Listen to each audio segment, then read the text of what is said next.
Hello everyone, কেমন আছো সবাই? আশা করি তোমরা সকলে ভালো আছো, আমিও ভালো আছি। আর এখানে দেখো আমার ছোটো কাকিমাকে হাই করতে বলেছি, হাই করলো। আমার মাকে হাই করতে বলছে, আমার মা বলছে কাকে হাই করবো, ফোনটাকে? তো এইটা নিয়ে আমার বোন কাকিমা সবাই হাসাহাসি করছি। দেখো আমরা চলে যাচ্ছি, কোথায় যাচ্ছি এটাই ভাবছো যে এত সেজেগুজে কোথায় যাচ্ছে? হ্যাঁ বলছি, অবশ্যই বলবো কোথায় যাচ্ছি। তার আগে বাস থেকে নেমে আমরা কিনে নিলাম মায়ের ফুল, মানে ডালা কিনে নিলাম আর কি। আমি কিনছি না, আমি আমার কাজ করছি, আবার ছোটো কাকিমারা মা বোন এরা কিনে নিচ্ছে সব। হ্যাঁ আমি কি কাজ করছি সে তোমরা দেখতেই পাচ্ছ। আর এখানে দেখো জবা ফুলটা দেয়নি বলে আমার হাতে আবার জবা ফুলটা দিয়ে দিল, এটা আমি আমার বোনকে ডেকে আবার দিয়ে দিলাম। হ্যাঁ এবার বলি কোথায় এসছি। হ্যাঁ এসছি কোথায় বলো তো? তো শ্যামসুন্দরী মায়ের কাছে চলে এলাম।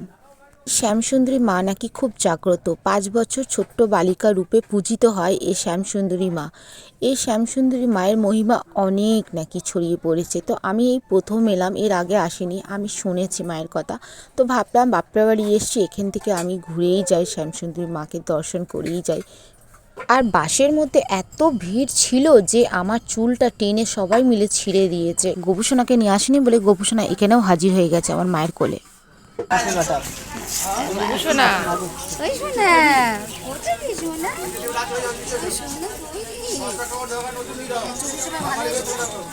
একটু ফটো তুলছে একটু ঘোরাও মা ঘোরাও রাধে রাধে রাধে না চলো গুরু গুরু করছে আর মায়ের কোলে এসেছে। দেখছি তোমরা ওই ঘুরতে মা চলে গেছে আর যাবো। তারা ঘরে থেকে গেছিস আমা তোকে আমি দেখ রাস্তায় আমি আসি হ্যাঁ ঠিক বলেছে মা আমার ঘরে রেখেছিস যাচ্ছিস মাকে দর্শন বাসে করতে তো দেখ তুই রাস্তায় পাবি মা আমার মাসিমা বাসেতে মনে হচ্ছে ওর কথা, আর দেখো আমার কোলে এসে পড়েছে। রাধে রাধে। আর এখানে দেখো মন্দিরে পুজো দেওয়ার লাইন পড়েছে, এটা মন্দিরে পুজো দেওয়ার লাইন। আর এখানে আমরাও লাইনে দাঁড়িয়ে আছি, অনেকক্ষণ ধরে দাঁড়িয়ে আছি। তো আমার মা তো অনেক হাই তুলে ফেললো লাইনে দাঁড়াতে দাঁড়াতে। তো অবশেষে মন্দিরে চলে এলাম। এ হচ্ছে মা শ্যামসুন্দরী।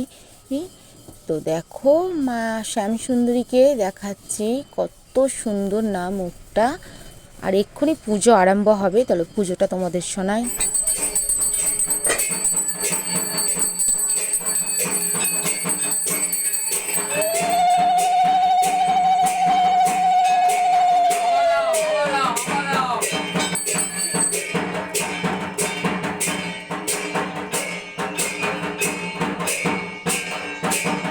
তো এইখানে লাইনে দাঁড়িয়ে পড়লাম, লাইনটা ভোগের লাইন। এখানে সকালবেলা মানে 12টার থেকে ভোগ দেওয়া হয়, আবার বিকেল 4টের থেকেও ভোগ দেওয়া হয়, দুবেলা ভোগ দেওয়া হয়। তো ভাবলাম তো এসেছি যখন মায়ের দর্শন পেলাম, তো মায়ের ভোগটা না খেয়ে গেলে হয়।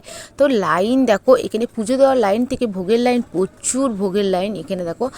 আবার এই দোকানের মধ্যে যেতে লাইনে দাঁড়িয়ে দাঁড়িয়ে যেতে যেতে দেখছি পাশের দোকানে গোপুসোনাকে বসিয়ে দিয়েছে চা বিক্রি করার জন্য। দেখো চা বিক্রি করার জন্য কীভাবে বসিয়ে, আর দোকানে কোনো লোক নেই।